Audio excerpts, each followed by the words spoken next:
రక్షకుడైన యేసుక్రీస్తు ఘననామంలో చేరుకూడి వచ్చిన మీ అందరికీ నిండు వందనాలు. అందరూ బాగున్నారా? ఒకసారి అందరూ స్తోత్రం చెప్పండి గట్టిగా. ప్రభు మనల్ని ప్రేమించి గడిచిన వారపు దినాలు కాపాడి తిరిగి మరొక పరిశుద్ధ దినాన్ని, ప్రభు దినాన్ని ఆయన సన్నిధిలో చేరి స్తుతించడానికి, అబ్బా తండ్రి అని ప్రార్థించడానికి, ఆయన పాద సన్నిధికి సమీపించడానికి ఆరోగ్యవంతులుగా సంతోషంతో దేవుని సన్నిధిలో నిలబెట్టిన దేవునికి అందరూ గంభీరంగా స్తోత్రం చెప్పండి గట్టిగా. మనం ఎన్నిసార్లు ప్రభువుని స్తుతించినా మనం రుణస్థులమే, కానీ ఆయన చేసిన కార్యాలకు మనం ఏమిచ్చినా రుణం తీరదు. అది అట్లుండవలసిందే. కొద్దిసేపు మనం వాక్య భాగంలోకి వెళదాం. ఎంతైనా మనం దేవునికి రుణస్థులం. ఏం చేసినా ఆయన చేసిన కార్యాలకు ప్రతి రుణం అవ్వదన్నమాట. మన కొరకు ఆయన ప్రేమించి మనల్ని తన ప్రాణాన్ని దారపోసాడు, అమూల్య రక్తాన్ని దారపోసాడు. ఆయన అవమానపరచబడ్డాడు, ఆయన కొట్టబడ్డాడు, ఆయన గాయపరచబడ్డాడు, ఆయన పిడుగుద్దులు తిన్నాడు, ఆయన ముఖం మీద ఉమ్మారు, ఆయన శరీరాన్ని నాగటి చల్లలాగా దున్నారు, ఆయన చెంపలను పెరిగారు, తల మీద ముళ్ళ కిరీటం పెట్టి దుడ్డుకర్రతో బల్లును కొట్టారు, ఆయన్ని అవమానపరిచారు. ఆయన మారు మాట్లాడలేదు. యెషయా గ్రంథం 53వ అధ్యాయం ప్రకారం 4-5 వచనాల్లో మన అతిక్రమముల నిమిత్తం ఆయన గాయపరచబడ్డాడు, మన దోషాలను బట్టి ఆయన నలగొట్టబడ్డాడని వాక్యం సెలవిస్తూ ఉంది. మన కోసం ఆయన గాయపరచబడి, మన కోసం ఆయన అవమానపరచబడి, మన కోసం ఘోరమైన శాపగ్రస్తమైన శిలువ మరణాన్ని భరించాడు. శాపగ్రస్తమైన మరణం శిలువ మరణం. శిలువ మరణం అందరికీ విధించరు, శాపగ్రస్తులకు విధిస్తారు. మ్రాను మీద వేలాడిన వాడు శాపగ్రస్తుడు. ఎందుకు యేసుక్రీస్తు వారు శాపగ్రాహి అయ్యాడంటే మన శాపం నిమిత్తం, మన శాపాన్ని మన కొరకు, ఆ శాపాన్ని తీసివేసి ఆశీర్వాదకరంగా మార్చడం కోసం, మన దరిద్రతను తీసి మనల్ని దీవించడం కోసం, మన యొక్క అపవిత్రతను తీసివేసి నీతిమంతులుగా పవిత్రులుగా చేయడం కోసం, పరిశుద్ధపరిచి తన సొత్తుగా, తన స్వకీయ సంపాద్యముగా, రాజులైన యాజక సమూహంగా మనల్ని చేసుకోవడం కోసం ఆయన ప్రాణాన్ని త్యాగం చేశాడు. మనం ఏమిచ్చి ఆయన రుణం తీర్చగలం? ఈ వారం కీర్తనలో కొన్ని మాటలు చెప్తాను. ఈ కీర్తనలో 12 వచనాలు ఉన్నాయి. చివరి 2 వచనాలు ప్రార్థన మీరు చేయకూడదు. దావీదు చేశాడని మీరు ఎప్పుడు ఇలాంటి ప్రార్థనలు చేయకూడదు. చివరి 2 వచనాలు చేయకూడని ప్రార్థన అనండి. చివరి 2 వచనాలు చేయకూడని ప్రార్థన. శత్రువులు మన చుట్టూ ఉండొచ్చు, మన ఇంట్లో ఉండొచ్చు, మన వీధిలో ఉండొచ్చు, మన ఇరుగు పొరుగు వారు అయి ఉండొచ్చు, కానీ ఎప్పుడు కూడా వాళ్ళ నాశనాన్ని, వాళ్ళకి నష్టాన్ని, వాళ్ళ యొక్క లేకపోతే వాళ్ళ యొక్క నష్టాన్ని లేకపోతే ఇబ్బందిని కోరుకోకూడదు. అక్కడ రెండు మాటలు, 2 వచనాలు చెప్పాడు. అది ఏంటంటే 2 మాటలు. వాక్యాన్ని చూడండి దయచేసి. 143లో 12వ వచనంలో, నీ సేవకుడను నీ కృపను బట్టి, నీ సేవకుడను నేను నీ సేవకుడను నీ కృపను బట్టి నా శత్రువులను సంహరింపుము, నా ప్రాణమును బాధపరచు వారందరినీ నశింపజేయము. ఈ 2 వచనాలు ఎప్పుడు కూడా, ఈ 2 మాటలు ఎప్పుడు కూడా ప్రార్థన చేయకండి. ఆమేన్ చెప్పండి గట్టిగా. అర్థమైందా నేను చెప్పింది? ఎప్పుడు ప్రార్థన చేసినా ఒకవేళ ఇది కీర్తనలు చెప్పిన ప్రకారం వాస్తవంగా ఆ దినాల్లో ఆయన చేసిన, ఒకవేళ సమర్థించుకున్న ఆ దినాల్లో ఆయనకు అది సరిపోతుందేమో, కానీ ఈ కృపాకాలంలో ప్రభువైన యేసుక్రీస్తు వారు ప్రత్యక్షమైన తర్వాత, ఆయన ప్రాణత్యాగం తర్వాత, శిలువ మరణం తర్వాత ఆయన మనకు చెప్పింది ఏంటంటే, కన్ను తీస్తే కన్ను ఇంకో కన్ను తీయమని కాదు, చెంప మీద కొడితే 2వ చెంపమని తిప్పమని చెప్పాడు. పాత నిబంధన ఏం చెప్పిందంటే, నీ కన్ను తీసినోడి కంటికి కన్ను, పంటికి పల్లోలు కొడితే పన్ను ఊడగొట్టమన్నాడు, కాలు ఇరగ కొడితే వాడి కాలు ఈరిసేయి అన్నాడు. కానీ ధర్మశాస్త్రం చెప్పినట్టుగా యేసు ప్రభు చెప్పలేదు. నిన్నొక చెంప మీద కొడితే 2వ చెంప కూడా తిప్పు, నీ పై వస్త్రం తీసుకుంటే వాడికి అంగీ కూడా ఇచ్చేసాయి అని చెప్పాడు. మైలు రమ్మంటే 2 మైళ్ళు వెళ్ళు అని చెప్పాడు. అంతేకాదు, మత్తయి సువార్త భాగాన్ని మనం గమనిస్తే ప్రభు ఈ విధంగా మనం ఆయన ప్రేమను వ్యక్తం చేసిన విషయాన్ని మనం గమనిస్తాం. రండి, మత్తయి సువార్త 5వ అధ్యాయంలో 43వ వచనం, పొరుగువారిని ప్రేమించి శత్రువును ద్వేషించమని చెప్పబడిన మాట మీరు విన్నారు కదా. ఇది పాత నిబంధన. ఏమని రాయబడిందంటే, శత్రువును, పొరుగువారిని ప్రేమించు, శత్రువుని ద్వేషించమని చెప్పబడిన మాట మీరు విన్నారు కదా.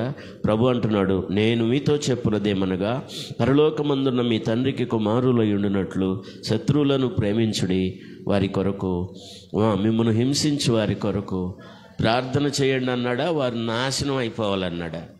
వారు సంహరించబడాలన్నాడా? కానీ దావీదు అన్నాడు అలాగా, నన్ను బాధించే వారిని నువ్వు సంహరించు ప్రభువా, నాకు శత్రువులైన వారిని నశింపజేయు ప్రభువా అన్నాడు. అందుకే ఇలాంటి ప్రార్థనలు ఎప్పుడు కూడా దేవుని పిల్లలు చెప్పాలి. అనండి, ఎవరు నాశనాన్ని ప్రార్థనలో కోరుకోకూడదు. మరి ఎలాంటి ప్రార్థన చేయాలి? వాక్యం చెప్తుంది, మీరు పరలోకమందున్న మీ తండ్రికి కుమారులై ఉండునట్లు. కొంతమంది ప్రార్థనలో ఒత్తి పలుకుతున్నారు, నాశనం అయిపోవాలి ప్రభు, అస్సలు లేకుండా పోవాలి ప్రభు అని. ప్రార్థనలో కూడా చాలా ఒత్తి పలుకుతూ ఉంటారు శత్రువులని భావించిన వారి కొరకు. ఇదివరకు చెప్పాను, ఇప్పుడు కూడా చెప్తున్నాడు, సైతాన్ తప్ప ఈ లోకంలో మనకెవరు శత్రువులు లేరు. మనం ఎవరు శత్రువులంగా భావించకూడదు. వాళ్ళు శత్రువులు అంటే ఒకవేళ నీ కీడు చేసిన వాళ్ళు అయినా కూడా వాళ్ళను కూడా నువ్వేం చేయమని వాక్యం చెప్తుందంటే, వాళ్ళని ప్రేమించి వాళ్ళ కొరకు నువ్వు ప్రార్థన చెయ్యి. మిమ్మల్ని హింసించే వారికి కూడా మీరు ప్రార్థన చెయ్యండి, వారి కొరకు కూడా మీరు ప్రార్థన చెయ్యండి. అప్పుడు మీరు పరలోకమందున్న మీ తండ్రికి కుమారులు అవుతారు. దేవునికి కుమారులుగా ఎంచబడాలి, కుమార్తెలుగా ఎంచబడాలి అనుకున్న వాళ్ళు స్తోత్రం చెప్పండి. శత్రువులు అనుకున్న వాళ్ళ కోసం కూడా మీరేం చేయాలి? అసలు నేను ముఖం కూడా చూడను, అసలు మాట్లాడను, అసలు అటువైపు తిరగను ఇటువైపు తిరగను అంటే అనవసరంగా నిన్ను నువ్వే పాడు చేసుకున్నట్టు అన్నమాట. ఎప్పుడు ఆ ఉద్దేశం కానీ ఆ మనసు కానీ మనలో పని చేయకూడదు. అసలు విశ్వాసుల తత్వం అది కానే కాదు. నిజమండి, దేవుని పిల్లలు శత్రువు అనుకున్న వాళ్ళ కోసం కూడా ప్రార్థన చేయాలి, హింసించే వాళ్ళ కోసం కూడా ప్రార్థన చేయాలి. అప్పుడు పరలోకమందున్న మన తండ్రికి మనం ఏమవుతామంటే కుమారులు అవుతాం. 2 చేతులు ఎత్తి గంభీరంగా స్తోత్రం చెప్దామా? ఎందుకొరకు అలా చేయాలి అంటే దానికి ఒక ఆధారం చెప్పాడు ప్రభువారు. 45వ వచనంలో, ఆయన చెడ్డవారి మీదను మంచివారి మీదను తన సూర్యుని ఉదయింపజేసి నీతిమంతుల మీదను అనీతిమంతుల మీదను వర్షము కురిపించుచున్నాడు. 46, మీరు మిమ్మల్ని ప్రేమించే వారినే ప్రేమించిన యెడల మీకేమీ ఫలము కలుగును, సుంకరులను అలాగూ చేయుచున్నారు. అనండి, మిమ్మల్ని ప్రేమించే వారినే మీరు ప్రేమిస్తే మీకేం ప్రయోజనం కలుగును. మన ప్రేమ ఎలాంటిదంటే, మనల్ని ప్రేమించే వారిని ప్రేమిస్తాం. మనం ఇలా చెప్తాను మీకు, ఆదివారంగా దయ్యవాళ్ళ వాళ్ళ కూర వీళ్ళకి ఎత్తేనే ప్రేమించినట్టు, వీళ్ళ కూర వాళ్ళకి అయిపోతే ప్రేమించినట్టు కాదు. సహజంగా కూడా ప్రేమించేది అలా ఉంటుంది. వీళ్ళ అన్నం వాళ్ళకి వేస్తారు, వాళ్ళ అన్నం వీళ్ళకి పెడతారు, అది ప్రేమ అనుకుంటారు. వాక్యం చెప్తుంది, మిమ్మును ప్రేమించే వారినే మీరు ప్రేమించిన యెడల మీకేమి ఫలం కలుగుతుంది. మిమ్మల్ని ప్రేమించే వారిని కాదు మీరు ప్రేమించాల్సింది, మిమ్మల్ని ప్రేమించిన వాళ్ళ కొరకు మీరు ప్రేమించే వాళ్ళుగా ఉండాలి. అది క్రీస్తు యేసు యొక్క ప్రేమ. యేసు ప్రభువును మనం ప్రేమించలా, కానీ మనల్ని ప్రేమించాడు ప్రభు. హల్లెలూయా. యోహాను పత్రికలు అంటాడు, క్రీస్తుని మీరు ప్రేమించారని కాదు, మనం ఆయన్ని ప్రేమించామని గాను ఆయనే మొదట మనలను ప్రేమించను. అది దేవుని ప్రేమ. అదే అగాపే ప్రేమ అంటారు, దేవుని ప్రేమ అంటారు. అది కల్మషం లేని ప్రేమ. మనం ప్రేమించేది ఎలా ఉంటుందంటే, ఉప్మా ఇస్తే ఉప్మా ఇచ్చిన మాటలు, ఇవ్వకపోతే ఈయన మాటలు. ఆమెను చెప్పండి. కోరుకున్నది ఇస్తే ఇచ్చిన మాటలు, లేకపోతే లేని మాటలు అన్నమాట. చేస్తే చేసిన మాటలు, లేకపోతే లేని మాటలు. ఇది మన ప్రేమ. కానీ ప్రభు అలా చెప్పలేదు. మనం నేర్చుకోవాల్సింది అలా కాదు. మన ఇద్దరం మంచిగా ఉంటాం కాబట్టి నువ్వు నాకు ఇవ్వు, నేను నీకు ఇస్తా. అది ప్రేమ కాదు. వాక్యం చెప్తుంది, నిన్ను ప్రేమించే వారినే నీవు ప్రేమించిన యెడల నీకేమీ ఫలము కలుగును. మరి ఎప్పుడు ఫలం కలుగుతుంది? నిన్ను ప్రేమించిన వాళ్ళను నా వైపు చూడండి, ఎంతమంది అలా చేస్తారు? నిన్ను ప్రేమించిన వాళ్ళకి ఈరోజు చేసిన అట్లు తీసుకెళ్ళి ఇస్తారా? కోడి మాంసం వేసి ఇస్తారా? అదేంది మొఖాలు అట్టుపోయినాయి, మీతో పలకట్లేదు, అట్లు మీరు వేసిన అట్లు కోడి మాంసం తీసుకెళ్ళి ఇవ్వండి, వాళ్ళకి చచ్చిపోతారు వాళ్ళు. చచ్చిపోతారు. అరే నేను ఇంత శత్రువులాగా భావించి, నేను విరోధుల్లాగా భావించి ఎట్లుంటుంటే వీళ్ళేంది నన్ను ఎంత ప్రేమిస్తున్నారని చచ్చిపోతారు. అందుకే వాళ్ళ మీద నొప్పులు కుప్పటగా పోసిన వ్యక్తి అవుతావు అన్నాడు పత్రిక భాగంలో. నువ్వు అలా చేసావంటే వాళ్ళ అగ్ని వాళ్ళ తల మీద మండినట్టు, నొప్పులు కుప్పగా పోసినట్టు అని చెప్పాడు అనమాట. అలా చేయగలిగినప్పుడు, అలా చేయలేం కానీ మనం దేవుని ప్రేమను అలా చూయించగలగాలి. అలా చెప్పాడు. మళ్ళీ చదవండి ఆ వచనాలు మీరు. 45వ వచనం. ఆయన చెడ్డవారి మీదను మంచివారి మీదను తన సూర్యుని ఉదయింపజేసి నీతిమంతుల మీదను అనీతిమంతులను వర్షము కురిపించుచున్నాడు. 46. మీరు మిమ్మును ప్రేమించు వారినే ప్రేమించిన ఎడల మీకేమీ ఫలము కలుగును. ప్రశ్న ఉంది చూడండి అక్కడ. మీకేం ఫలం కలుగుతుంది? మీకేం ఫలం వస్తుంది? ఎవరిని ప్రేమిస్తున్నావు నువ్వు?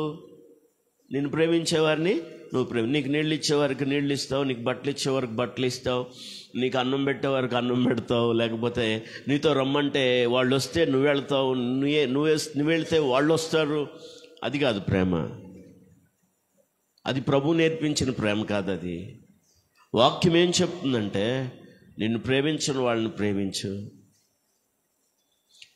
నిన్ను హింసించే వారిని ప్రేమించు, నీతో అసమాధానంగా ఉన్న వారిని ప్రేమించు. దేవుని వాక్యం ఈ విధంగా చెప్తుంది. అప్పుడు మీరు దేవుని కుమారులు అవుతారు. అలా కాకుండా మీరు కానీ మిమ్మల్ని ప్రేమించే వారిని ప్రేమిస్తే వాక్యం ఏం చెప్తుందంటే, అలాంటి వాళ్ళని ఎవరితో పోల్చాడంటే శుంకరులతో పోల్చాడు. శుంకరులు అంటే అవిధేయులు, పాపిష్టులు, దేవునికి విరోధులు. ఒక మాట చెప్పనా, శుంకరులను ఏమంటారంటే ఆ దినాల్లో పాపులు అంటారు. చెప్పండి, ఏమంటారు? పాపులు అంటారు. పాపులు కూడా అలా చేస్తున్నారు. చెప్పండి, పాపులను ప్రేమిస్తారా లేదా? అయ్యో, మీకు అర్థం కాలేదా? సహవాసం చేస్తారంటే ఎవరు చేస్తారు? ఎవరెవరితో చేస్తారని చెప్తారు? సహవాసం చేస్తారంటే ఎవరు ఎలాంటి వారితో చేస్తారు? ఏ గూటికి చేరాల్సిన పక్ష ఆ గూటికి చేరిందంటారే. ఎంతమందికి అర్థమైంది ఇప్పుడు చెప్పండి? సహవాసం కూడా అటు చేస్తారనమాట. ఎవరిని ఎంచుకుంటారంటే వాళ్ళంటి వాళ్ళనే ఎంచుకుంటారు. వాళ్ళు ఎలాంటి వాళ్ళు, వాళ్ళతోనే సహవాసం చేస్తారు. ఎలాంటి వాళ్ళు అంటే వాళ్ళతోనే నడుస్తారు. వాళ్ళ స్వభావాన్ని అనుసరించి వీళ్ళు కూడా వాళ్ళ స్వభావాన్ని అనుసరించి ఆ స్వభావాన్ని కలిగి ఉంటారు. వాక్యం అలా చెప్తుంది. శుంకరులు కూడా అలాగే చేస్తున్నారు కదా. మీకు వాళ్ళకి తేడా ఏంటి అంటున్నాడు ప్రభువారు. శుంకరుల్లాగా మనం పాపిష్టి వాళ్ళంగా దేవుని సన్నిధిలో ఉండడానికి ప్రభు ఇష్టపడలేదు, ప్రభు కోరుకోవట్లేదు. మనం ఒక ప్రత్యేకమైన జీవితం చేయడానికి ప్రభు మనల్ని ఏర్పరచుకున్నాడు. ఒక ప్రత్యేకమైన అనుభవంలో మనం బ్రతకడానికి ప్రభు మనల్ని ఏర్పరచుకున్నాడు. ఆ విషయాన్ని భూమి తల్లకిందులైనా మనం నెరవేర్చే వారంగా ఉండాలి. ఏ పరిస్థితులు ఎలా వచ్చినా దానికాడ మనం నిలబడే వాళ్ళమై ఉండాలి. ఎబ్రీయులకు రాసిన పత్రికలో అంటాడు, నువ్వు ఒప్పుకొనిన దానిని నిశ్చలంగా పట్టుకోవాలంటాడు. ఏం ఒప్పుకున్నావో నువ్వు దేవుని సన్నిధిలో, ప్రాణం పోయినా దాన్ని నెరవేర్చడం కోసం నువ్వు నిలబడాలి. నేను నా వైపు చూడండి, అందరూ విచిత్రమైన సంఘటనలు సమాజంలో జరగడం చూస్తున్నాం. అదేంటంటే, ఎవరినన్నా బయట నుంచి వస్తే, వాళ్ళు శనివారం కానీ ఎప్పుడన్నా వస్తే, ఒకవేళ శనివారం వచ్చి శనివారం ఆరాధనలో పాల్గొన్నారు అనుకోండి, ఆ తర్వాత సరే పెందలాడి సిద్ధపడి రండి అని ఉదయం చెప్తే, లేదయ్య గారు మేము వెళ్ళిపోవాలి అయ్య గారు, మా పాస్టర్ గారు ఊరుకోడు అయ్య గారు అని పరిగెత్తడం గమనించాను. కానీ మనోళ్ళది విచిత్రం ఏంటంటే, శనివారం నుండి ఎస్కేప్ అయిపోతున్నారు. ఎక్కడికి వెళ్ళినా నీకే తలంపులు ఉండాలి. ఎక్కడి నుంచి వచ్చిన వాళ్ళు, నేను చాలామందిని అడిగి చూశాను. మొన్న ఆ సహోదరి వచ్చారు, ఆ పిన్నమ్మ, ఆమె పేరేంటి, సామయ్య గారు వాళ్ళ చెల్లెలు ఏంటి, ఆమె పేరేంటి, మొన్న ఈ మధ్య వచ్చిందా? అర్థం కాల, ఇంకో పేరేదో ఉంది. ఆమె ఆ రోజు శనివారం వచ్చింది. అమ్మ సరే చాలా ఆసక్తిగా ప్రార్థన చేశారు, ఉదయం ఉండండి అమ్మ అంటే, తర్వాత ఆ భక్తి ఎలా ఉందనేది మీకు నచ్చవచ్చు, నచ్చకపోవచ్చు, అది వేరే విషయం, పక్కన పెట్టండి. ఆమె అన్నమాట నాకు ఆశ్చర్యం అనిపించింది. లేదయ్య గారు, మా అయ్య గారు ఊరుకోరు, ఆదివారం మా చర్చికి వెళ్ళాల్సిందే, ఆదివారం ఆ చర్చికి వెళ్ళాల్సిందే. ఎంత విచిత్రం! దైవభక్తి మనలో రోజు రోజుకి అభివృద్ధి కావడానికి మనకు మనమే సాధకం చేసుకోవాలి. మనకు మనమే అలాగా మనం దేవుని సన్నిధిలో నేర్చుకోవడానికి ఇష్టపడాలి. అది మనం చేసుకున్న తీర్మానం. అది అది అది మనం చేసుకున్న తీర్మానం. రక్షణ పొందినప్పుడు, బాప్తిసం తీసుకున్నప్పుడు, మళ్ళీ చెప్తున్నాను, జీవితంలో కుటుంబ పరంగా బ్రతుకు యాత్రలో చాలా సమస్యలు వస్తాయి. మీకు నేను చెప్పాను, యేసు ఉన్న ధోని మీదకే తుఫాను వచ్చింది అనండి. యేసు ఉన్న ధోని మీదకే తుఫాను వచ్చింది.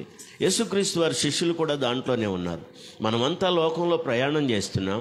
పరమకాణానికి ప్రయాణం చేసే ఈ ప్రయాణంలో ఆటుపోట్లు వస్తాయి, అలలు తగులుతాయి, గాలి విసిరి కొడుతుంది. ఏ సమస్యలు రావని చెప్పడం ఎవడైనా అబద్ధం. అది మానవ జీవితంలో సమస్యలు రాకుండా ఉండవు. అది ఎవరి వల్లనైనా రావచ్చు, ఎవరి ద్వారానైనా కలగచ్చు. కానీ వాటన్నిటినీ సమన్వయం చేసుకొని సమాధానకరంగా వెళ్ళడమే ప్రభు దగ్గర మనం నేర్చుకోవాల్సింది. మళ్ళా చెప్తున్నాను, ఎవరున్న ధోని మీదకి తుఫాను వచ్చింది? యేసు ప్రభు ఉంటే కూడా తుఫాను వస్తుందా? సృష్టికర్త కదా ఆయన, అయినా తుఫాను వచ్చింది. యేసుక్రీస్తు సముద్రాన్ని సృష్టించిన సృష్టికర్త. ఎవరు ఆయన దాన్ని సృష్టించాడో ఆయన మీదకి ఆ తుఫాను రేగుతున్నట్టుగా రాయబడింది. ఆయన శిష్యులు కూడా తుఫాన్లో ఉన్నారు.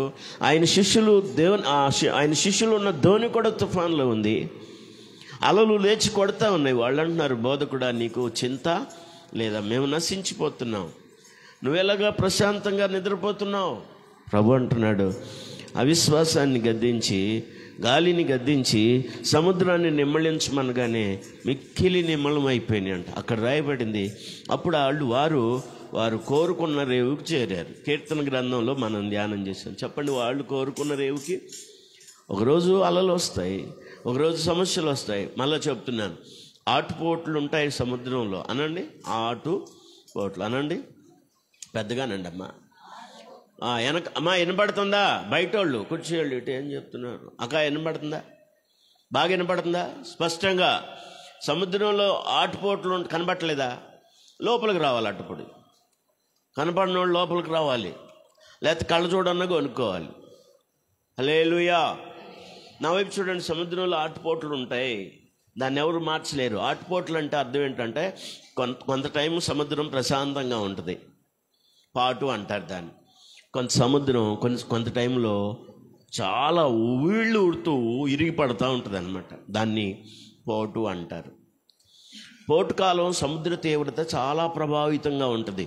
పాటు కాలంలో నిమ్మలంగా ప్రశాంతంగా ఉంటుంది. అది తేడా. చెప్పండి, పాటులకు లేకపోతే ఆటుపోట్లకు తేడా ఏంటి చెప్పండి?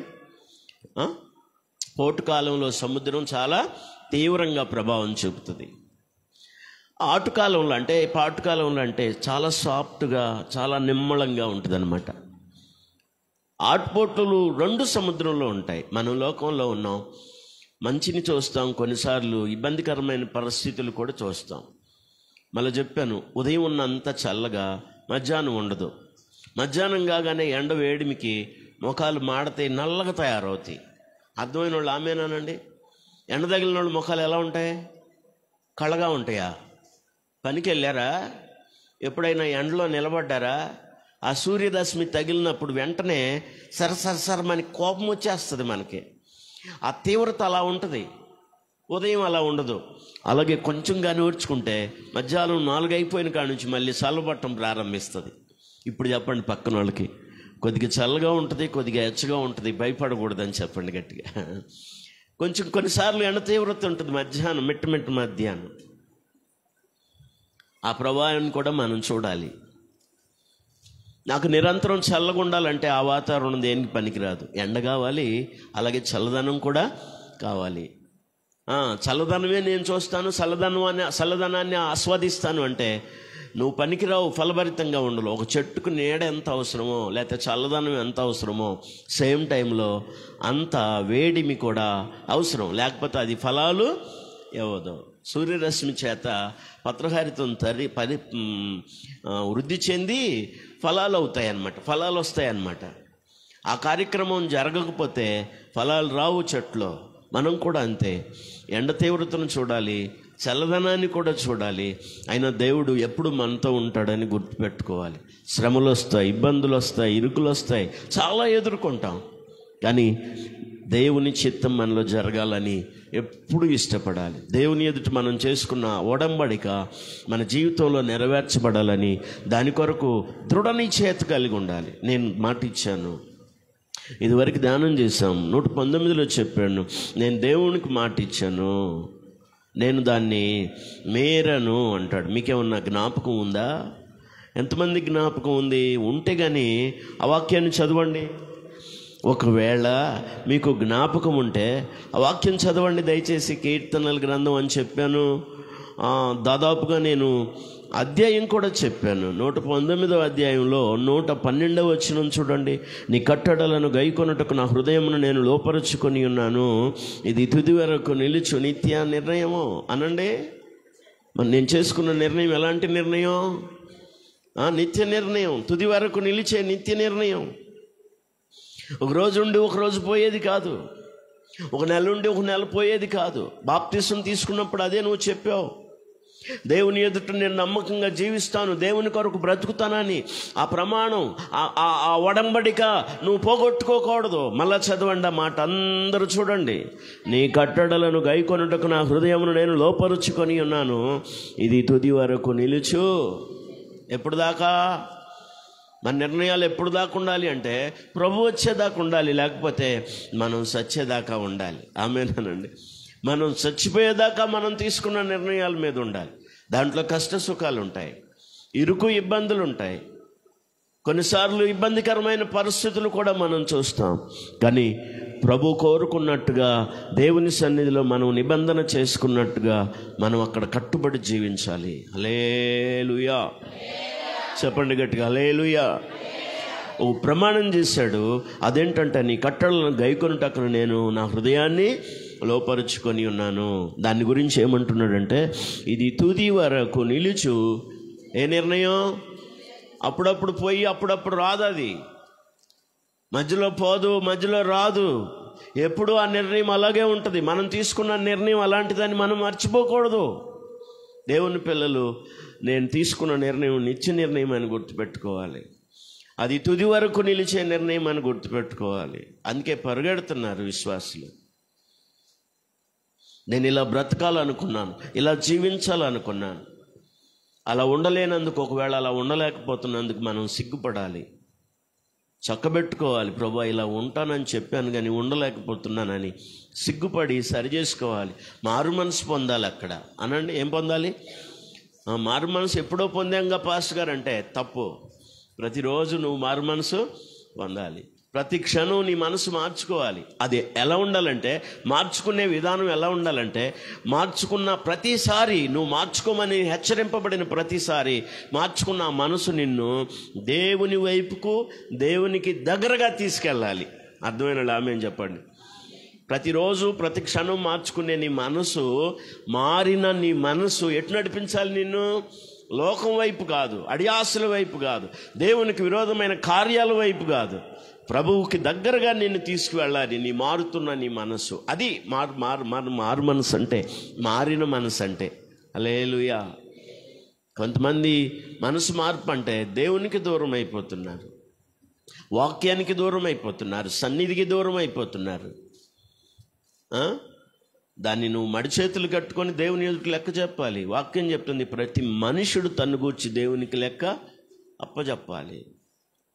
నీకు ఒక మనస్సాక్షి ఉంది. నిన్ను ప్రేమించి ప్రభు చేసిన త్యాగాన్ని లోపల నీ హృదయంలో హెచ్చరించే మనస్సాక్షి ఉంది. దాన్ని నువ్వు దాటి వెళ్ళలేవు. మనుషులకు ఏదో ఒకటి చెప్పొచ్చు, మనం వాళ్ళని దాటేయచ్చు, కానీ నీ మనస్సాక్షిని దాటవేయలేవు. అది నిన్నెప్పుడు హెచ్చరిస్తూ ఉంటుంది. ప్రభు ఆత్మను ధిక్కరించి మనం వేసే ప్రతి అడుగును గూర్చి మనం దేవుని ఎదుట నిలబడి లెక్క ఒప్పచెప్పవలసి ఉంటుంది. రోమీయులకు రాసిన పత్రికలో చాలా క్లియర్గా ఆ మాట చెప్పాడు. చదవగలరా మీరు?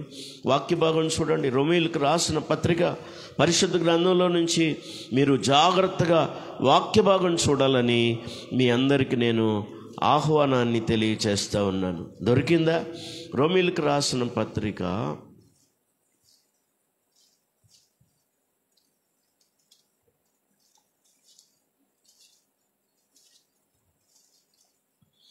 14వ అధ్యాయం 12వ వచనం చూడండి. నా తోడు ప్రతి మోకాలు నా ఎదుట వంగును, ప్రతి నాలుక దేవుణ్ణి స్తుతించును అని ప్రభువు చెప్పుచున్నాడు అని రాయబడి ఉన్నది గనుక మనలో ప్రతివాడు తను గురించి దేవునికి లెక్క అప్పగించు. ఒకసారి ఆ మాట అందరూ చదవండి. మనలో వినపడలేదు.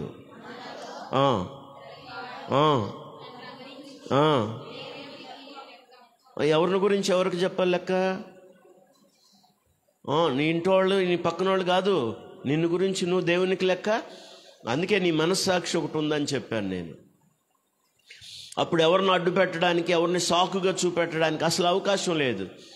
నేను నిన్ను ప్రేమించాను కదా, వాళ్ళు కదా నిన్ను ప్రేమించి, వాళ్ళు కాదు కదా నిన్ను ప్రేమించింది, నేను కదా నీ కోసం చనిపోయింది, నేను కదా నీ కోసం ప్రాణం పెట్టింది, నేను కదా నీ కోసం రక్తం కార్చింది, నేను కదా నీ కొరకు గాయపరచబడింది, నేను కదా అవమానపరచబడిందని ప్రభువుకు చెప్పాలి. నువ్వు ఆయన అడిగిన దానికి జవాబు చెప్పాలి. నేను కదా నీ కొరకు రక్తం కార్చింది, నేను కదా నీ కొరకు అవమానపరచబడిందంటే అప్పుడు దేవునికి లెక్క చెప్పాలి. ఎవరి మీద అప్పుడు సాకు చెప్పడానికి వీలుండదు,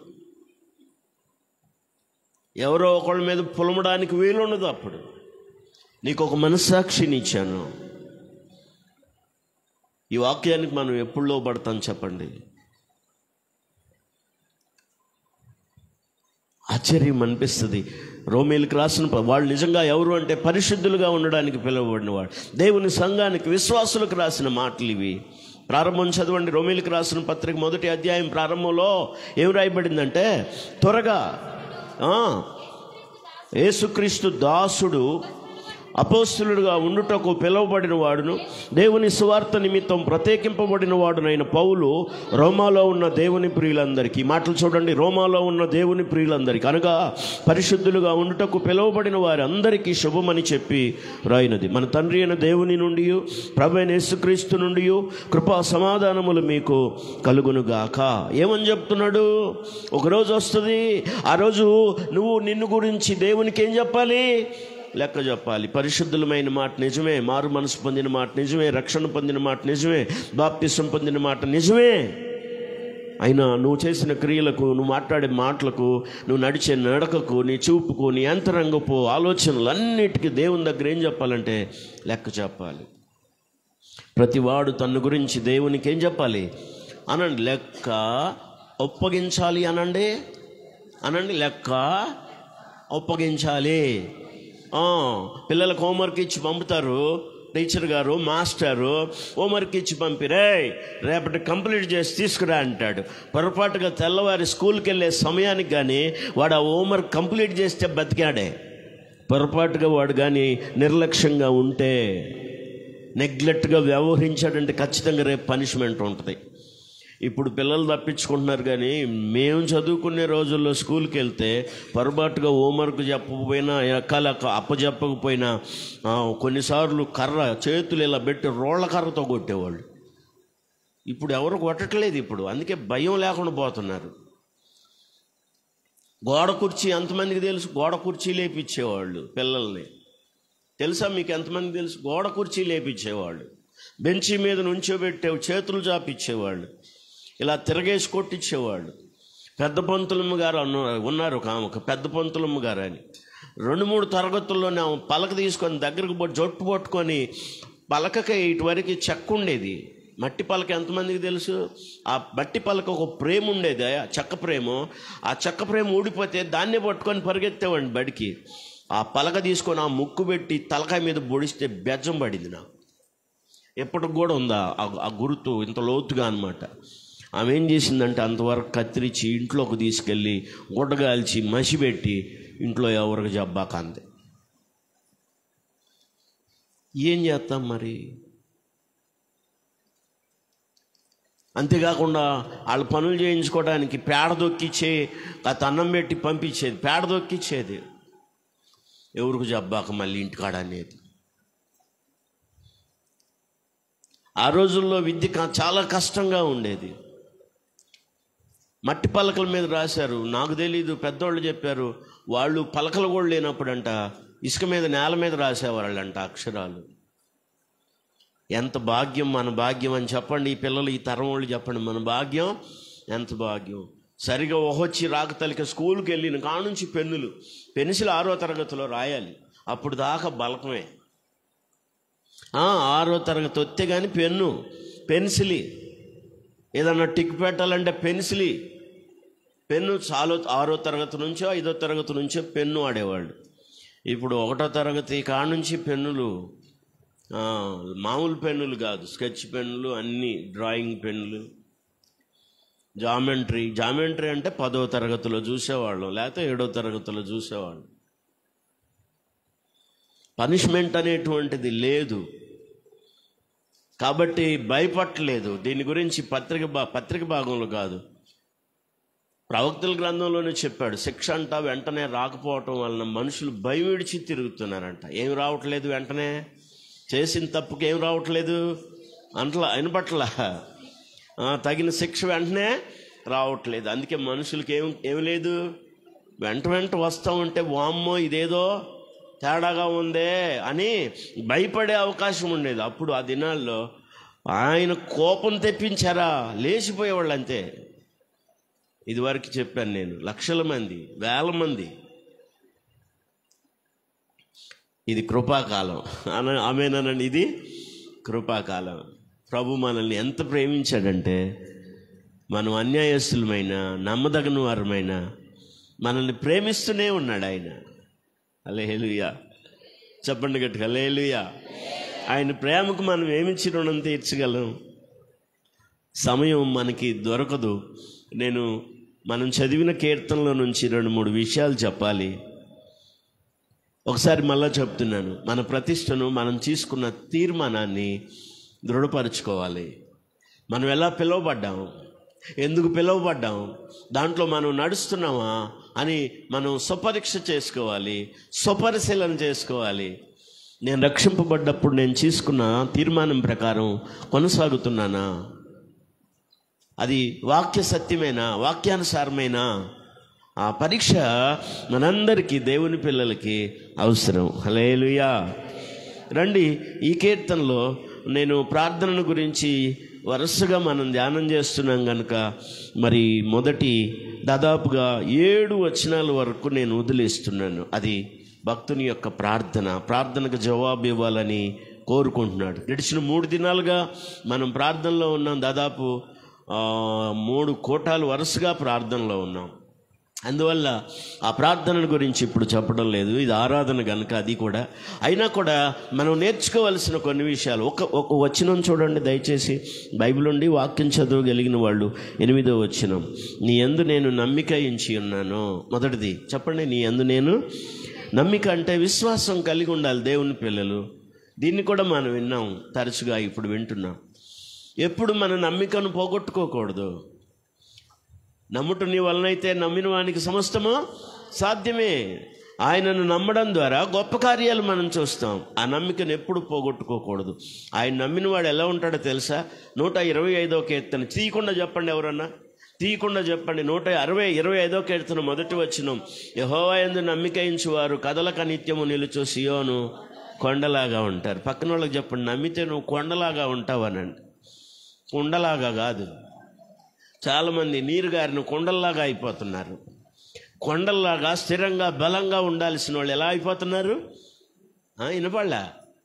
నీరు గారిపోయిన కొండల్లాగా అయిపోతున్నారు, ఓటిపోయిన కొండల్లాగా అయిపోతున్నారు. నిరుత్సాహం, బలహీనతలో జారిపోయిన స్థితి ఎంత భయంకరం, ఎంత ఇబ్బందికరం. వాక్యాన్ని గమనించారా? వాక్యాన్ని బాగా ఆలోచించండి. వాక్యం అలా ఉందా లేదా చూడండి. వాక్యంలో ఈయన ఏం చెప్తున్నాడంటే, ఇదిగో నేను నీ యందు నమ్మిక ఉంచి ఉన్నాను. దేవుని యందు నమ్మిక ఉంచేవాడు ఎలా ఉంటాడంట? కదలక నిత్యము నిలుచు. కొండ కదలదు కదా, కొండ కదులుతుందా? మీరు చాలాసార్లు వెళ్ళారు కొండవీడు కొండలకి. అది మన రోడ్డు దాటి దిగితే ఎప్పుడన్నా వచ్చిందా? మా యేసమ్మ గారు ఇటు చూడండి, మీరు ఏడున్నారు? కాస్త ఇక్కడ ఉండండి. మీ దృష్టి వాక్యం మీద ఉండాలి, పిల్లల మీద, పిల్లలు చేసుకున్న పిలకల మీద. అది కాదు, బాధాకరమైన విషయాలు సమాజంలో కనపడుతున్నాయి. నాకు చాలా వేదన అన్నమాట. ఎంత బాధ అంటే, ఈ మధ్య ఒక వ్యక్తి తప్పు చేస్తున్నాడు అనుకుందాం. వాళ్ళ అబ్బాయి తప్పు చేస్తున్నాడు. ఆ కోడలకు చెప్పే విషయంలో ఆమె ఏమంటదంటే, ఏందంట మగోడు ఎటో తిరుగుతూ ఉంటాడు, నీకేందంట నీ పని నువ్వు చేసుకో, నీకు కావాల్సి తెచ్చిస్తుంది అత్త సలహా ఇస్తుంది. అదే అత్తకి వాళ్ళ కూతురు విషయంలో వాళ్ళ ఆయన అంటే కూతురు వాళ్ళ ఆయన మళ్ళా తప్పదాగి తిరుగుతున్నాడని తెలిసింది. అప్పుడు అందాడు మగోడని. తన కొడుకు అయితే మగోడంట, తిరుగుతాడంట, ఇష్టం వచ్చినట్టు చేస్తాడంట, ఏం మాత్రం సర్దుకొని తగ్గించుకొని పోవాలంట. మరి కూతురు భర్త ఆడంట తిరుగుబోతాడంట, ఏమీ చేయలేని చేతగాని వాడంట, పిల్లల్ని పట్టించుకొని బద్ధకస్తుడంట. ఇంతకు ఏది కరెక్ట్ అంటారు మీరు? తన కూతురు విషయమేమో అల్లుడు మగోడు కాదు. అర్థమైన వాళ్ళు స్తోత్రం చెప్పండి. అర్థం కాలేదా మీకు? తన కొడుకు అయితేనేమో మగోడంట, ఆడెక్కడైనా తిరుగుతాడంట. నీకేమైంది? ఇంట్లో ఉండొచ్చు కదా, కదలకుండా కూర్చోవచ్చు కదా. కొంతమంది సలహాలు. అలాంటి వాళ్ళు మన ప్రాంతంలో లేనందుకు స్తోత్రం చెప్పండి. నీ కొడుకు నీకు ఎలాగ మగవాడు అనిపిస్తుందో మరి ఆమె కొడుకు ఆమెకు కూడా. కానీ ఆడు పనికి మాలినోడంట, పిల్లల్ని పట్టించుకొని వాడంట, బలహీనుడంట, బద్ధకస్తుడంట. వాడిని తిరుగుబోతుగా చిత్రించి చెడ్డముద్ర వేస్తుంది వాడి మీద. అయితే తన కొడుకు మాత్రం మగోడు పెద్ద పొగుడుతుంది అనమాట. అలాంటి సమాజంలో మనం ఉన్నాం. మన మధ్య అలాంటి వాళ్ళు లేనందుకు స్తోత్రం చెప్పండి. మీరు అత్తలైనందుకు, తల్లులైనందుకు దేవుడు మిమ్మల్ని దీవించునుగాక. అనలేదు ఆమెనని? అవును. నువ్వు నీ కోడల్ని, నీ కొడుకుని నువ్వు ఎలా చూస్తావో నీ అల్లుడిని కూడా నువ్వు అలాగే చూడాలి. ఆ మనసు మనకుంటుందా? అల్లుడేమో చిన్న చూపు, చిన్న చులకన. ఇంట్లో వాడు తిరిగిపోతాడైనా తాగుబోతాడైనా ఆడు మాత్రం ఏమంట అనండి. మీరన్నదే కదా, నాకేం తెలుసు. ఆమె అంటుంది పెద్దగా, ఏందంట మగోడు తిరుగుతాడు, తిరిగి వస్తాడు, నీకేందంట, తిను, అన్ని కావాల్సినవి తెచ్చేస్తున్నాడు కదా. అసలు బుద్ధి ఉందంటారా? ఆ మనిషికి అసలు జ్ఞానం ఉందంటారా? భోజనమేనా చేసేది? అలాంటి వాళ్ళు మన ప్రాంతంలో లేనందుకు స్తోత్రం చెప్పండి. ఒక్కళ్ళన్నా చెప్పరే? అదే మరి తన కూతురు భర్త మాత్రం అలా చేస్తే ఎక్కడ లేని మెంటలు వస్తుంది ఆమెకి. ఆడు పనికి మాలినోడు, బద్ధకస్తుడు, తిరుగుబోతాడు, తాగుబోతాడు, చేతగానోడు. అదే మాట మరి కొడుకు విషయంలో ఎందుకు అంటలేదు? ఎలాంటి సమాజంలో ఉన్నాం మనం? ఆలోచించండి బాగా. కొన్నిసార్లు అందరు నా వైపు చూడండి, నేను చెప్పే మాటలు మీరు జాగ్రత్తగా ఆలోచించుకోండి. కొన్ని పొరపాట్లు మనసులో ఉంటాయండి. ఆ బలహీనతల్లో ఉన్న వాళ్ళని చూసి పదే ఇసికించి వాళ్ళ కష్టం కలిగే మాటలు కానీ మాట్లాడబాకండి. ఆ బలహీన క్షణాల్లో మీరు వెళ్ళినప్పుడు మీ పరిస్థితి ఎలా ఉంది ఇక్కడ? అది ఆలోచించండి. తృణీకరించబాకండి అంత తొందరగా. చేతైతే వారి మార్పు కొరకు ప్రార్థన చేయండి. మంచితనంగా వాళ్ళతో మాట్లాడండి. అంతేగాని ఒక అపరాధం కనపడింది, నన్ను తీసుకెళ్ళి ముసుగేసి 10 మందికి ఏమంటారు దాన్ని, పొగబెట్టడం అంటారా? అనండి అమ్మ. ఏం పెట్టడం? పొగబెట్టకండి, తాటాకులు కట్టకండి. హల్లెలూయా. హల్లెలూయా కూడా చెప్పరా? హల్లెలూయా. ఎందుకని అలా తయారయ్యాం మనం? పోనీ అలాగని ఆ వ్యక్తిలో ఉన్న మంచినే ఉన్న చెప్తారా?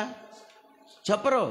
పదే చెడును మాత్రమే జ్ఞాపకం చేస్తారు, చెడును మాత్రమే వెల్లడి చేస్తారు. ఫలానా విషయంలో ఆ వ్యక్తి చాలా మంచిది, నేను చేయలేని పనులు ఆమె చేస్తుంది, నాకంటే మంచి సామర్థ్యం ఉంది, అది మాత్రం ఎవరికి చెప్పరు. ఏ బలహీనతలు ఉన్నాయో, ఏ అవిధేయతలు ఉన్నాయో, ఏ మచ్చ కలిగించే విషయాలు ఉన్నాయో అవి మాత్రం చాటింపులేస్తారు, అవి మాత్రం ప్రచారం చేస్తారు.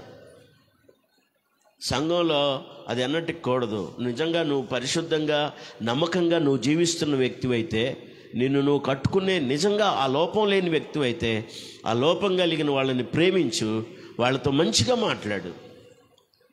నీ ప్రవర్తన ఇలా కాకుండా ఇలా ఉంటే బాగుంటుంది, అది దేవుడు ఇష్టపడతాడని చెప్పగలగాలి నువ్వు. హల్లెలూయా. అప్పుడు దేవుడు నిన్ను ఎంత మెచ్చుకుంటాడు. యోధోపత్రికలు అంటాడు, కొరివిలో నుంచి లాగినట్టు అంట. అలాంటి వాడిని కాలిపోతున్న నుప్పులు కాలిపోతున్న ఆ మంటల్లో నుంచి కొరివిని తీసినట్టుగా ఆత్మను రక్షించిన వాడు అవుతావని చెప్పాడు. 2 చేతులు ఎత్తి స్తోత్రం చెప్పండి. కాలిపోతున్న వారిని, ఆ పాపగోతికి దిగజారిపోతున్న వారిని నువ్వు ప్రేమించి రక్షించిన వాడు అవుతావని చెప్పారు. అలా మనం చేయగలుగుతున్నామా? మొదటిది, మనం నమ్మామా? నమ్మకస్తులంగా జీవించాలి. మన ప్రభు నమ్మదగిన దేవుడు. వాక్యం చెప్తుంది, యెహోవా యందు నేను నమ్మిక ఉంచి ఉన్నాను, నేను ఆయన నమ్ముకున్నాను అంటున్నాడు. ఆయన నమ్ముకున్న వాళ్ళు ఎలా ఉంటారంటే సియోను కొండలాగా ఉంటారు, నిశ్చలంగా ఉంటారు. ఈ పరిస్థితులన్నిటికీ కదిలిపోరు. నా వైపు చూడండి, మీరెవరు కూడా ఇబ్బంది పడబాకండి. ఒకసారి కీర్తనకారుడు, క్షమించండి, ప్రవక్త గ్రంథంలో మీకా అంటాడు, నా శత్రువా నా మీద అతిశయపడబాక, నేను తప్పు చేశాను, ఆయన కోపాగ్ని సహిస్తాను. ఒక కాలం వస్తుంది, ఆయన పైకి లేపుతాడు. ఆయన నన్ను పైకి లేపుతాడు. ఒకరోజు వస్తుంది, ఆయన నన్ను నిలబెడతాడు. ఒకరోజు వస్తుంది, నా తల పైకెత్తుతాడు. స్తోత్రం చెప్పండి గట్టిగా. ఎక్కడ మనం అవమానపరచబడ్డామో అక్కడ దేవుడు మన తలపైకి ఎత్తుతాడు. ఎక్కడ నిందింపబడ్డామో అక్కడే దేవుడు మన తలపైకి ఎత్తాడు. అయితే మనం చేసిన అవిధేయతను బట్టి దేవుని కోపం మన మీదకి వచ్చిందనుకో, మనం సహించాల్సిందే తప్పకుండా. ఎంత క్లియర్గా రాయబడింది ఆ మాట. దొరుకుతుందా మీకు? అతిశయపడద్దు. నువ్వు మంచి వ్యక్తివని, నాలో బలహీనతలు ఉన్నాయని నువ్వు అతిశయపడదు. నేను కింద పడినను, చప్పట్లు కొట్టండి గట్టిగా. పక్కన వాళ్ళకి చెప్పండి, నువ్వు పడ్డా లేస్తావని చెప్పండి అనండి అమ్మా. వాడికి ఒకసారి చెప్పాడు గ్రంథంలో, మీకు గుర్తుందా? పడినవాడు తిరిగి లేవడా అనండి. పడినవాడు తిరిగి లేస్తాడా లేవడా? పడ్డవాడు అక్కడే పడిపోతాడా? అక్కడే పడుకుంటాడా? మీరు తాగుబోతోడిని కూడా చూడండి, ఎంతకాలం పడి ఉంటాడు అక్కడ గోయతలో. ఒకసారి నేను గొట్టుపాడు వెళ్ళాను, ఆ ప్రాంతానికి వెళ్ళి ఆ ఊర్లో గుండాలో నడుచుకుంటూ వెళ్తుంటే ఒకడు కాలువ పక్కన పడిపోయాడు. పలానా అని చెప్పనులేదు నేను, కాలువ పక్కన పడి కాలువలో చేయాడిస్తున్నాడు. బాబు ఏంది ఇక్కడ పడిపోయావేంది, ఇక్కడ పడుకున్నావేందంటే, ఏందండి ఇంతకంటే మంచి ప్లేస్ ఉంటుందా, కావాలంటే చూడని చెయ్యి ఆ మురుగు కాలువలో ఊపుతున్నాడు. ఇంత బాగుంటుందా ఎక్కడైనా, ఇంత బాగుంటుందా అంటున్నాడు. అతనికి ఆనందంగా ఉంది, చాలా జాయ్ ఫీల్ అవుతున్నాడు అతను. అలాంటి మురికి జీవితం అపవిత్రంగా అనిపించట్లేదు ఆ వ్యక్తికి. కొంతమంది కఠినపరుచుకుంటే అలాగే అనిపిస్తుంది. మురికి కూడా, మలినం కూడా వాళ్ళకి చాలా మంచిదిగా అనిపిస్తుంటుంది. మనం దేవుని యందు నమ్మికించిన వారంగా ఉన్నాం, గుర్తుపెట్టుకోండి. వాక్యం చెప్తుంది, నేను కింద పడ్డా లేస్తాను అనండి. నేను కింద పడ్డా, దేవుడు నిన్ను పడ్డా లేపుతాడని చెప్పండి. భయపడకు. వాక్యం చెప్తున్నా, శత్రువా నా మీద నువ్వు అతిశయపడద్దు. ఇక్కడుండు చదువు, అదే కదా. అతిశయపడద్దు, నేను క్రింద పడినా. అందరూ ఆమేనండి. కింద పడ్డా నేను లేస్తాను. అంధకారమందు కూర్చున్నా యెహోవా నాకు వెలుగ్గా ఉంటాడు. నేను యెహోవా దృష్టికి పాపము చేశాను గనుక ఆయన నా పక్షమున వ్యాజ్యమాడి నా పక్షమున న్యాయము తీర్చు వరకు అనండి. ఏం చేస్తాను నేను? ఆయన కోపాగ్ని. ఎందుకంటే నేను ఆయనకు విరోధంగా ఏం చేశాను? పాపం ఉంది కాబట్టి, పాపాన్ని బట్టి దేవుని కోపం వచ్చింది, నేను ఇప్పుడు దాన్ని సహిస్తా. కానీ తర్వాత ఒకరోజు ఉందే, పడిపోయిన నన్ను ఆయన ఎక్కడికి తీసుకొస్తాడంటే నిలబెడతాడు. నన్ను వెలుగులోనికి రప్పించును, ఆయన నీతిని నేను చూస్తాను. చప్పట్లు కొట్టి అందరూ స్తోత్రం చెప్పండి గట్టిగా, హల్లెలూయా. దేవుడు మనల్ని విడిచిపెట్టడు ఎప్పుడు కూడా. ఎందుకంటే మనం ఆయన్ని నమ్మాము, ఆయన యందు విశ్వాసం ఉంచాం. యెహోవా యందు నమ్మిక ఉంచిన వాడు కదలక నిత్యము నిలుచు సియోను కొండలాగా ఉంటాడు. కదిలిపోకు, భయపడకు, జడియకు. సమర్థించాలని చెప్పట్లేదు నేను ఎవరిని. నిన్ను నువ్వు ప్రతిష్ఠించుకోవాలి. మళ్ళా దేవుని చిత్తం నీలో ఏమైందో తిరిగి నువ్వు రిమెంబర్ చేసుకోవాలి, జ్ఞాపకం చేసుకోవాలి. నేను ఏమై ఉన్నాను దేవునిలో. తప్పకుండా నిన్ను బలపరుస్తాడు, వెలుగులోకి తీసుకొస్తాడు, నిలబెడతాడు, ఆయన మహిమ పొందుతాడు. హల్లెలూయా. చెప్పండి గట్టి హల్లెలూయా. రెండవది దాంట్లో 8వ వచనంలో ఉదయమున నీ కృపావార్త నాకు వినిపించుము. కృపా ప్లస్ వార్త, కృపావార్త అనండి. కృపా ప్లస్ వార్త, కృపావార్త అంటే యేసుక్రీస్తుని గూర్చిన వార్త, సత్యవాక్యం. అందరూ నా వైపు చూడండి. దేవుని పిల్లలకి వాక్యం ఎడల ఆసక్తి ఉండాలి. వాక్యం చెప్తుంది, నీ కృపావాక్యాన్ని నాకు వినిపించు. ఎంతమంది కోరుకుంటున్నారు వాక్యం వినాలని? ఆదిమ సంఘంలో వాళ్ళంతా స్థిరంగా బలంగా దేవుని కొరకు, దేవుని పక్షంగా ప్రాణాలు పోయేందుకైనా వెనకాడకుండా దేవుని తరపున నిలబడి, దేవుని సువార్త పక్షంగా నిలబడి ప్రాణాలు పోగొట్టుకోవడానికి సైతం వెనకాడలేదు. ఎందుకో తెలుసా? వాళ్ళు ఖచ్చితంగా అపోస్తలుల బోధలోను, సహవాసములోను, రొట్టె విరుచుటలను, ప్రార్థన చేయుటలను ఎడతెగక ఉన్నారు. వాళ్ళ విశ్వాసాన్ని బలపరిచింది అపోస్తలుల యొక్క బోధ. ఆ వాక్యం మీద మనకి ఎప్పుడు కూడా ఆసక్తి ఉండాలి. వాక్యం చెప్తుంది, నేను దాన్ని ఇలా చెప్పాలని నేను ఇలా రాసుకున్నాను. వాక్యం ఏముంటుందంటే, మళ్ళీ అందరూ చూడండి, ఉదయమున నీ కృపావార్త నాకు వినిపించు. చెప్పండి అందరూ, నీ కృపావార్త నాకు అంటే దీన్ని నేను ఎలా చెప్పాలి? వాక్యం ఎడల నీకు ఆసక్తి ఉండాలి. లూదియా ఉంది, చాలామంది స్త్రీలు ఉన్నారు, కానీ లూదియా హృదయం తెరవబడింది. ఎందుకంటే పౌలు చెప్పు మాటలు ఏందామె లక్ష్యమించింది. హల్లెలూయా. నువ్వు ఇక్కడే ఉన్నా, నీ మనసు ఇక్కడ లేకపోతే వాక్యం నీలో పని చేయదు. నువ్వు ఉండాలి, నీ మనసు నీ హృదయం స్వాధీనంలో ఉండాలి. వాక్యం నీలో వెనువెంట కార్యం జరిగిస్తూ ఉంటుంది. గంభీరంగా స్తోత్రం చెప్పండి. ప్రభువా, నీ వాక్యాన్ని నాకు వినిపించు, నీ కృపా వాక్యాన్ని వినిపించు. వాక్యాసక్తి ఉండాలి నీకు. వాక్యం ఎడల ఆసక్తి ఉండాలి, ఉదయం ఆసక్తి ఉండాలి. నీ కృపా వాక్యాన్ని నాకు వినిపించు అంటున్నాడు. మూడవది, నీ వైపు నా మనసు నేను ఎత్తుకొనుచున్నాను అంటే ప్రభువు మీద దృష్టి పెట్టడం అనండి. నా మనసు నీ వైపు ఎత్తుకొనుచున్నాను అనండి. నా మనసు నీ వైపు ఎత్తుకొనుచున్నానంటే పైకెత్తి చూడాలి. అందుకని ఫిలిప్పీ పత్రికలో అన్నాడు, మీరు క్రీస్తుతో కూడా లేపబడిన వారైతే పైనున్న వాటి మీదనే కానీ భూ సంబంధమైన వాటి మీద మీ దృష్టి నిలపొద్దన్నాడు. మనం దేవుని మీద దృష్టి పెట్టాలి, పరలోక సంబంధమైన వాటి మీద దృష్టి పెట్టాలి, ప్రభువు మీద దృష్టి పెట్టాలి, ఆయన చిత్తానుసారమైనటువంటి వాటి మీద దృష్టి పెట్టాలి. వాక్యం రాయబడింది కదా, చక్కని పదాలు, అద్భుతమైన మాటలు రాయబడ్డాయి. ప్రభువా, నా మనస్సు నీ వైపు ఎత్తుకొనుచున్నాను. అమ్మా, మన మనసు ఎత్తెత్తుకుంటున్నాము? దేవుని వైపు ఎత్తుకుంటున్నామా? మన దృష్టి దేవుని మీద నిలుపుతున్నామా? నిన్నే నమ్ముకున్నాం పాటలో ఉంది, మన నీ ముఖంపై దృష్టి నిలుపుతున్నా, నీ కరముపై దృష్టి ఉంచి ఉన్నామని. హల్లెలూయా. మనం దేవుని దృష్టించేవారం, దేవుని చూసేవారంగా ఉండాలి. అప్పుడే మన విశ్వాస యాత్ర ఫలభరితంగా ఉంటుంది. విశ్వాసమున కర్త దాన్ని కొనసాగించునైనా యేసమ్మ వైపా. ఓరి నాయనో, చాలామంది మనుషుల వైపు చూస్తున్నారు. విశ్వాసానికి కర్త, దాన్ని కొనసాగించేవాడునైనా యేసు వైపు చూడు. నువ్వు ఆయన మీద దృష్టి ఉంచు, ఆయన్నే దృష్టించు. ఆయనే నిన్ను కొనసాగింపజేసి నీ విశ్వాస యాత్రను నడిపిస్తాడు. ఆశీర్వాదకరంగా నీ గమ్యాన్ని నువ్వు చేరగలుగుతావు. హల్లెలూయా. దాంట్లో 4వది, నేను నడవలసిన మార్గం నాకు తెలియచు అనండి. నేను నడవలసిన మార్గం నాకు, ప్రతిరోజు మనం దేవుని నడిపింపు కోరుకోవాలి అనండి. ప్రతిరోజు విశ్వాసి దేవుని నడిపింపును కోరుకోవాలి. ఏమంటున్నాడు ఇప్పుడు చెప్పండి, నా వైపు చూసి చెప్పండి.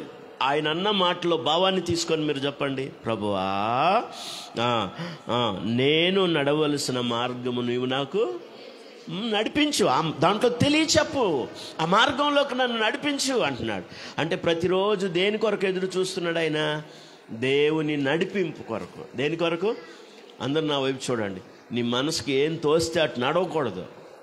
నీ శరీరానికి ఎలా నడవాలనిపిస్తే అలా నడవకూడదు. నువ్వు దేవుని నడిపింపు తీసుకోవాలి. దేవుని పిల్లలు దేవుని నడిపింపు తీసుకోవాలి. గుర్తుపెట్టుకోండి. దేవుని నడిపింపులో మనం నడవాలి. ఎందరు దేవుని ఆత్మచేత నడిపించబడతారో వారందరూ దేవుని కుమారులని అనబడతారు. హల్లెలూయా. మనం దేవుని చేత నడిపించబడటానికి ఆయన చిత్తానుసారంగా ఇష్టపడాలి. ఎంత అద్భుతమైన మాట చెప్పాడు. నేను నడవలసిన మార్గం నాకు తెలియచేయి ప్రభువా. నేను నడవలసిన మార్గం నేను ఎంచుకోవటం కాదు, నువ్వే ఆ మార్గంలో నన్ను నడిపించు.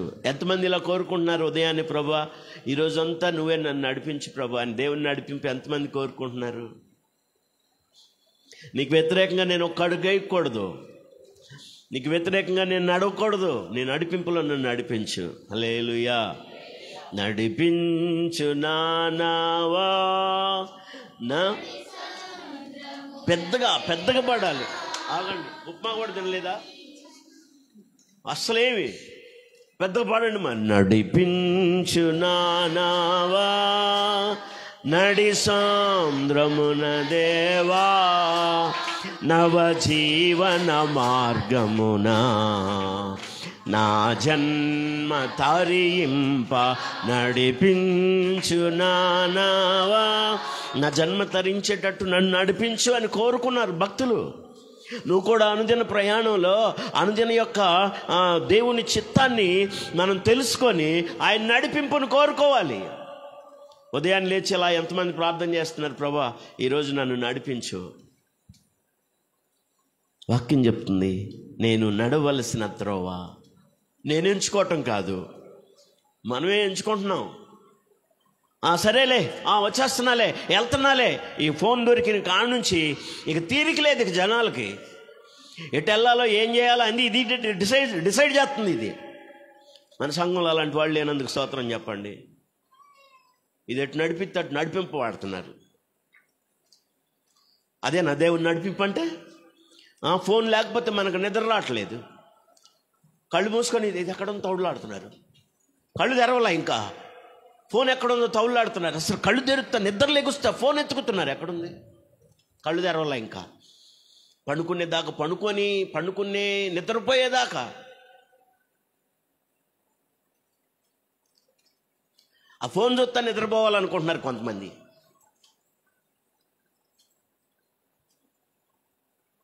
రాత్రి వేళ నీ స్వరూప దర్శనంతో నా ఆశ తీర్చుకుంటానన్నాడు భక్తుడు. ఎలా తీర్చుకుంటానన్నాడు? నీ స్వరూప దర్శనంతో నా ఆశ తీర్చుకుంటాను. ఏ దర్శనం చేస్తున్నావు? ఏం చూస్తున్నావు? అర్థమవుతుందా? ఎంత నడిపింపు కోరుకుంటున్నాడు. దేవుని పిల్లలు ఎప్పుడన్నా ఇలా ప్రార్థన చేశారా? ప్రభా నేను నడవలసిన త్రోవలో నేను నడవడం కాదు, నువ్వే నన్ను నడిపించు. 2 మాటలు చదవండి. 32వ అధ్యాయం కీర్తన 8వ వచనం. 32వ అధ్యాయంలో 8వ వచనం. 32:8 వచనం. ఉపదేశం చేస్తాను, ప్రభు చెప్తున్నాడు, నీకు ఉపదేశం చేస్తాను, నడవలసిన మార్గమును నీకు బోధిస్తాను, నీ మీద దృష్టి ఉంచి నువ్వు నా వైపు తిరిగితే, నన్ను కానీ నువ్వు కోరుకుంటే, నువ్వు నడవలసిన మార్గం ఏదో దాంట్లో నేనే నేను నడిపిస్తాను, నీకు ఉపదేశం చేస్తాను, నువ్వు కోరుకోవాల్సింది నీకు తెలియజేస్తున్నాడు. చప్పట్లు కూడా అందరూ స్తోత్రం చెప్పండి గట్టిగా. దేవుని నడిపింపు నువ్వు కోరుకుంటే ఆయన నిన్ను నడిపిస్తాడు. మంచి త్రోవలో, సరళమైన త్రోవలో, చక్కటి త్రోవలో నడిపిస్తాడు, సరైన త్రోవలో నడిపిస్తాడు. అందుకే దేవుని నడిపింపును తీసుకోవాలి దేవుని పిల్లలు. అనండి, ఎవరు నడిపింపు? ఎంతమంది అలా కోరుకుంటున్నారు? ప్రభా నడిపించి ఈరోజు నన్ను నిశ్చితానుసారంగా నడిపించి ఈ దినం ఉదయాన్నే లెగ్గానే మీరు అలా ప్రార్థన చేసుకోవాలి, అలా అప్పగించుకోవాలి దేవునికి. ప్రభా ఈరోజు నన్ను నడిపించు. ఎవరిని బట్టి ఎవరన్నా నడిపించేదాన్ని బట్టి నేను నడవకూడదు, నన్ను నడిపించు ప్రభా. నేను నడవలసిన మార్గాన్ని నాకు తెలియచేయి. అక్కడికి వెళ్తే అక్కడ మరొక విషయం చెప్తాను మీకు. నేను యెషయా గ్రంథంలోకి రండి. యెషయా గ్రంథంలో రాయబడిన మాట మీకు నేను జ్ఞాపకం చేయాలనుకుంటున్నాను. త్వరగా దేవుని మాట చూడాలి, సమయం అయిపోయింది. 32వ అధ్యాయంలో మనం 48వ అధ్యాయంలో 17వ వచనం చూడండి. యెషయా గ్రంథం 48:17 వచనం. నీ విమోచకుడు ఇశ్రాయేలు పరిశుద్ధుడైన యెహోవా ఇలాగూ సెలవిచ్చుచున్నాడు, నీకు ప్రయోజనం కలుగునట్లు నీ దేవుడైన యెహోవానకు నేను నీకు ఉపదేశం చేస్తాను. అందరూ ఆమేనండి. ఆయన ఆయన ఆయన నడిపింపులోకి నువ్వు వస్తే ఆయనే నిన్ను ఏ త్రోవలో నడవాలో అనండి. ఏ త్రోవలో, కొన్ని నడిచే త్రోవలు ఉంటాయి, కొన్ని అర్థమవుతుంది కదా మీకు. దేంట్లో నడవాలో ఆయనే నిన్ను నడిపిస్తాడు. అందుకే దావీదులాగా మనం కూడా దేవుని నడిపింపు తీసుకోవాలి. ప్రభువా ఈరోజు నన్ను నడిపించు. దేవుని నడిపింపు కోరుకోవాలి దేవుని పిల్లలు. అంతే, నీకు తోచినట్టల్లా నువ్వు నడిస్తే అసలు నువ్వు దేవుని బిడ్డగా ఎంచబడే అవకాశం లేదు. తిన్నగా పాతాళానికి వెళ్తావు. ఆ మార్గంలో ఒకరి దృష్టి ఎదుటి సరైనదిగా కనబడు మార్గము కలదు, కానీ తుదకది మరణానికి దారితీస్తుంది. వెళ్తానే ఉంటావు. ఈ మధ్యలో గూగుల్ చూపించిందంట ఆ మార్గాన్ని వెళ్ళి సముద్రంలోకి పోయారంట కొంతమంది. చెప్పండి, ఎక్కడ పోయారు? గూగుల్ పెట్టుకున్నారంట. ఏంటది? మ్యాప్ పెట్టుకున్నారు. అలా వెళ్ళి ఎక్కడికి వెళ్ళారంటే సముద్రంలోకి వెళ్ళిపోయారట. ఇంకేముంటుంది? నువ్వు నీకు ఇష్టమైన మార్గాలు ఎంచుకుంటే ఆ నడిపింపులోకి నువ్వు వెళ్తే తిన్నగా వెళ్ళిపోతావు. అది నీకు సరిగానే ఉంటుంది, బాగానే ఉన్నట్టు అనిపిస్తుంది, మంచిగానే అనిపిస్తుంది. తిన్నగా నువ్వు పాతాళానికి వెళ్తావు, నరకానికి వెళ్తావు. జాగ్రత్త. నీ పాపం, నీ అవిధేయత నిన్ను అలా నడిపిస్తాయి. జాగ్రత్త. అందుకే దేవుని నడిపింపు తీసుకోవాలి మనం దేవుని పిల్లలంగా. ప్రభువా నువ్వు నన్ను నడిపించు, నాకు తెలియచేయి, నేనే మార్గంలో నడవను. నేను ఎంచుకోవడం కాదు ప్రభువా, నేను నడవడం కాదు, నువ్వే నన్ను నడిపించు. దేవుని నడిపింపు దేవుని పిల్లలకి అవసరం. అలాగా నడిపించబడదుముగాక. హల్లెలూయా. ఇంకొక మాట చదువుదామా? 10వ వచనం. నీవే నా దేవుడవు, నీ చిత్తానుసారముగా ప్రవర్తించుటకు నాకు. దేవుని చిత్తం మనం ఎప్పుడు కూడా నెరవేర్చే వరంగా ఉండాలి. దేవుని చిత్తం నెరవేర్చే వాళ్ళే దేవుని రాజ్యానికి వారసులు అవుతారు. మత్తయి సువార్త 7వ అధ్యాయంలో 21వ వచనం. మత్తయి సువార్త 7వ అధ్యాయం 21వ వచనం. ప్రభువా నన్ను పిలుచు ప్రతివాడు పరలోక రాజ్యానికి వారసుడు కాడు. ఆగండి అక్కడ. అనండి, ఎవరంట వీడు? ప్రభువా అని నన్ను పిలిచే ప్రతివాడు పరలోక రాజ్యానికి వారసుడు కాడు. మరి ఎవరు?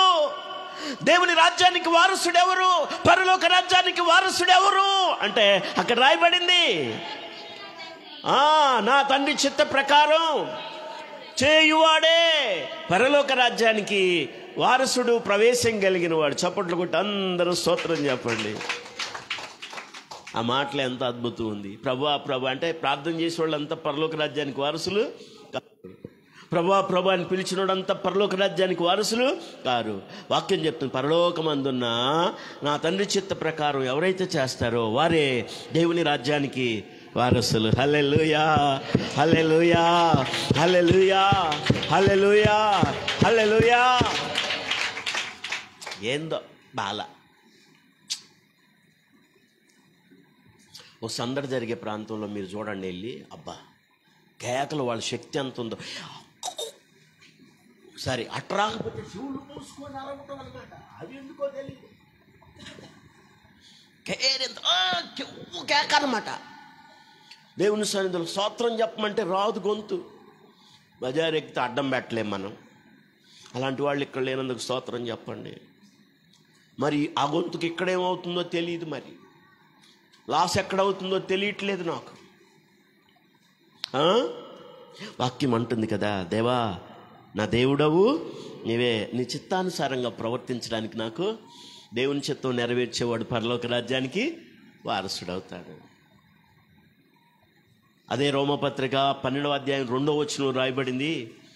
2వ వచనం రాయబడింది, మీరు ఈ లోక మర్యాదను అనుసరింపక ఉత్తమమును దేవునికి అనుకూలమును సజీవ యాగముగా సంపూర్ణమునై ఉన్న దేవుని చిత్తమేదో పరీక్షించి తెలుసుకొనున్నట్లు మీ మనసు మారి నూతన మగుట వలన, దేవుని చిత్తమేదో తెలుసుకొనున్నట్లు మీ మనసు మారి నూతన మగుట వలన రూపాంతరం పొందండి. దేవుని చిత్తాన్ని తెలుసుకోవాలి, దేవుని చిత్తంలో మనం బ్రతకాలి. దేవుని చిత్తం జరిగించేవాడే పరలోక రాజ్యానికి, ప్రభు రాజ్యానికి, నిత్య జీవానికి వారసుడవుతాడు. మన చిత్తాలన్నీ చేసుకుంటూ వెళితే మనం దేవుని రాజ్యానికి వారసులం కాలేం. ఆరాధించడానికి వచ్చి దేవుని సన్నిధిలో నిలబడిన వాక్యం చెప్తుంది కదా, ప్రభా అని నన్ను పిలిచే ప్రతివాడు పరలోక రాజ్యానికి వారసుడు కాడు. మరి ఎవరయ్యా వారసుడు అవుతాడు? నా తండ్రి చిత్తాన్ని జరిగించేవాడు. దేవుని వాక్యం విన్న తర్వాత దాని ప్రకారం జీవించడానికి దేవుడు తన చిత్తాన్ని మన ఎడల తెలియచేయునుగాక. ఆ కృపను మనందరికి అనుగ్రహించునుగాక. తల్ల వంచండి, ప్రార్థన చేసుకుందాం. తల్ల వంచండి, ప్రార్థన చేసుకుందాం. ప్రార్థన చేసుకుందాం. కృపాసత్య సంపూర్ణుడు అయిన మా ప్రియ పరమ తండ్రి, వందనాలు, స్తోత్రాలు. విన్న వాక్యం హృదయాలు నీరు కట్టండి. ప్రతి మాట ప్రతి హృదయంలో పని చేయడానికి సహాయం చేయండి, ఆశీర్వదించండి. ఏ మాట నిష్ప్రయోజనం కాకుండా ఫలభరితంగా విశ్వాసుల హృదయాల్లో పని చేయడానికి సహాయం చేయండి. నేటి వాక్యాన్ని బట్టి మనసారా మిమ్మల్ని స్తుతిస్తున్నాను. ఏమిచ్చి మీ రుణం తీర్చలేం ప్రభువా. నీ యందు నమ్మిక ఉంచాం.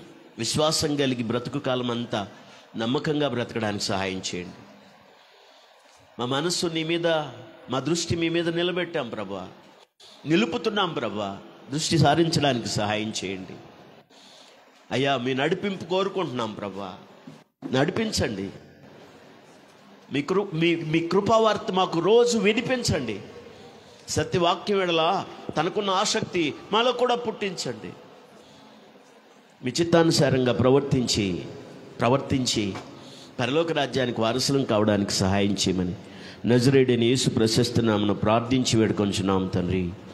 ఆమేన్. హల్లెలూయా. చెప్పండి గట్టిగా, హల్లెలూయా, హల్లెలూయా. మంచిది, లేచి నిలబడండి. సాక్ష్యాలు చెప్తారు. ఎవరున్నారు? ఉన్నారా? ఎవరైనా సాక్ష్యం చెప్పేవాళ్ళు ఉన్నారా? సాక్ష్యం చెప్పేవాళ్ళు ఉన్నారా? లేరా? లేచి నిలబడండి. బతిలాడబాకమ్మా. ఏ తను రావట్లేదా?